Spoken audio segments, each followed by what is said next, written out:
Action.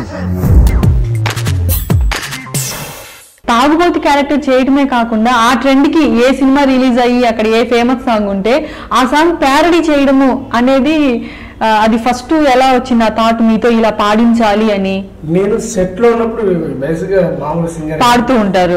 నేను పెద్ద professional కాకుండా మామూలుగా పాట పాడుతాను. అయ్యో మీరు ట్రై చేస్తే ప్రొఫెషనల్ అయ్యి ఉండేవాళ్ళు, ఎందుకు ట్రై చేయలేదు? మీరు సింగర్ ఎందుకు ఆ సైడ్ ఎందుకు వెళ్ళలేదు?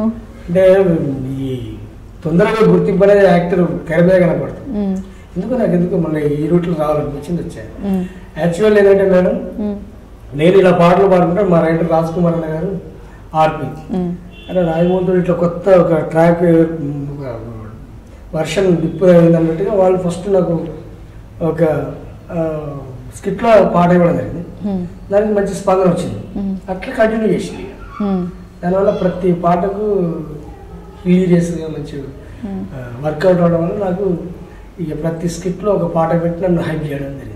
ఫస్ట్ పాడిన పాట గుర్తుందా? ఆ స్కిట్ లో ఏం పాట పాడారు? చిలకమ్మ అమ్మ కొట్టిందా, తోటకెళ్ళావా పండు తెచ్చావని డప్పు కొట్టుకున్న పాట.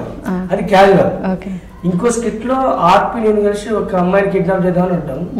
మామూలుగా కిడ్నాప్ చేద్దాం అనుకున్నాడు, బాగుంటుంది. తర్వాత తాగొస్తా, ఏదో తాగొచ్చా అంటే అరే నాలుగు మందులు దమ్ము రాదురా, స్ట్రెంత్ అన్నారు ఉండాలంటే సర్లే అన్నాక అక్కడ ఆ పెళ్లిలో ఆర్కెస్ట్రా ఉంటుంది. ఆర్కెస్ట్రా జరుగుతుంటే వాళ్ళు పడబడితే మీరే పడితే దేవ నేను పాడతానని